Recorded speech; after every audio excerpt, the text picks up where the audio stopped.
Hello YouTubers, Manny here from Manny's How To Workshop with a video on how I am harvesting my 4x8 raised bed garden that I made.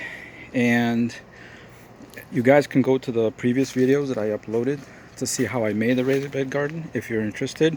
And like I said, this is a 4x8 and you can see that I went pretty high. I think on the side walls I think I went up like 33, which is about waist high, which makes it a nice even working platform. 4x8 makes it easy so that you can reach in from both sides. Like I said, if you want to go and look at my other videos how I made it, you're more than welcome to. So I decided to go ahead and harvest this garden bed, and what I experimented with was planting some sweet potato slips, and I chose, I think it was like 3 cords or slips, but these were kind of already pretty long. They were probably about like 2.5, 3 feet long, and I I put 3 of them going this way. No, actually it was 2. Yeah, it was only 2 going this way, and I had 1 thing of squash or pumpkin.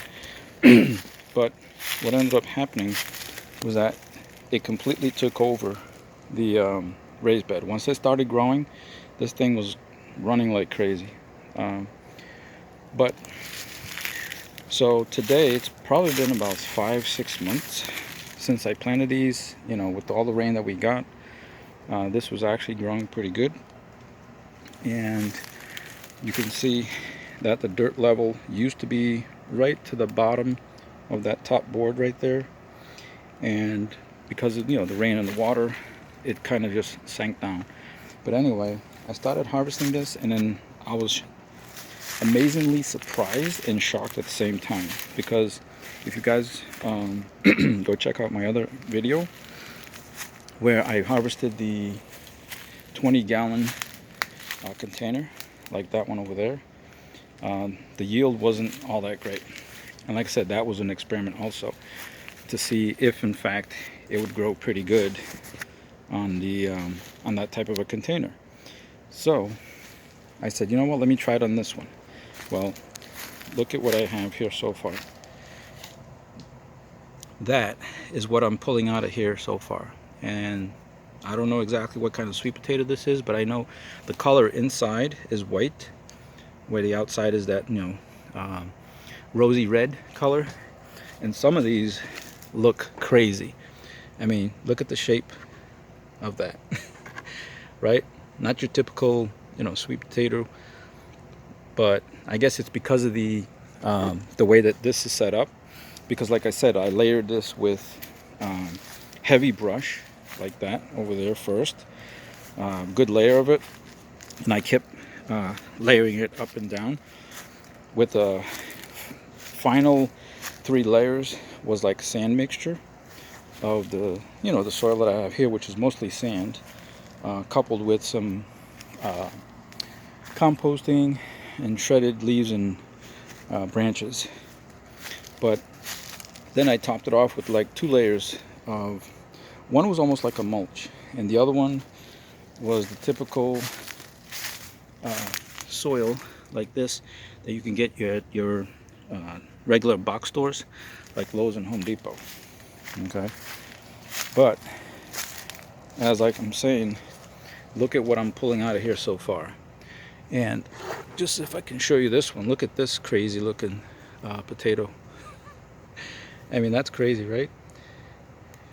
For first time, it's crazy. But anyway, look at this. So I started harvesting from this side right here, little by little, pulling back all of the topsoil and going down until I reached the sand and the leaves. And because the mixture of sand is good for drainage, the leaves help it to make it softer, and it gives it a way for the roots of the potatoes to go ahead and go deeper. But take a look at this. So far I'm only in about 3 feet from here. Yeah. And like I said, all I'm doing is like moving the dirt away like this, very gently, and looking at the roots like these, and just making sure you know, they're attached to like a big piece. And see, like this one for example, this lead, I'm just going to keep following this and to where I can see where it goes to. But look at this, and as I move the dirt away, you got 1, 2, 3, and then 4. It's like a little baby one. Look at that. And of course, yeah, there's some bugs that like to burrow in there, but of course, you know, you're gonna cut that away when you wash it and clean it. And then look at this one.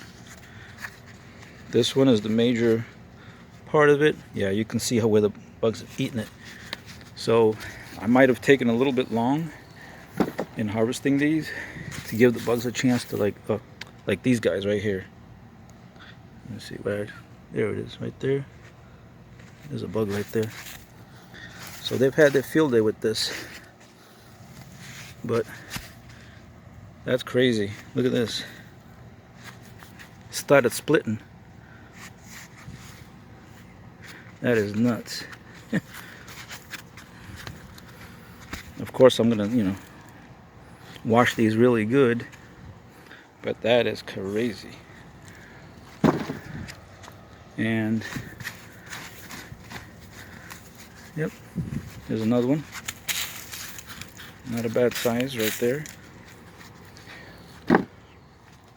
So that's what I'm going to continue to do, is pull this back little by little, you know, staying gently. Every time I find like a piece of a root like that, I'm just going to follow it to see if it leads to, you know, like this long one, to a potato.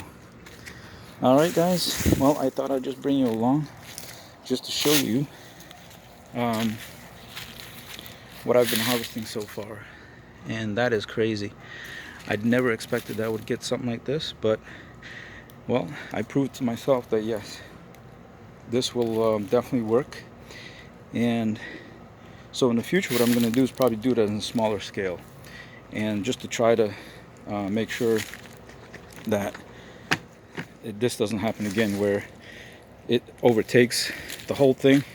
Because I'm going to get ready to start planting tomatoes and peppers in here, and like maybe some eggplant and some other maybe cucumbers. Because I'm eventually going to do is put a screen protection over the top, like I did for my mom's raised bed garden. That's another video that's coming once I edit it. But once again, I'm going to show you that I'm actually doing the same thing again with the 20-gallon pot, and this time it's a different variety sweet potato that I got from my brother. And here it is. And this time what I'm gonna do different, because last time I let these slips run, and actually this I took the slips from this one and brought it over to my 4x8 raised bed, and over there it did awesome, as you can see. But here I just planted these, so I'm gonna come and put like a trellis. I'm gonna build it all the way up pretty high with some runs going across, maybe 3 of them. That way I can snake these right here up and then over the top, allowing them to grow instead of running on the ground. Because if they run on the ground, then obviously this dirt is no good. It's good for grass, but not for like vegetables. All right, so I'll catch you guys in the next video. As always, thanks for watching. Please rate, comment, subscribe to my channel if you haven't done so. Give me a like if this was interesting to you, and I'll catch you guys on the next one. All right, take care.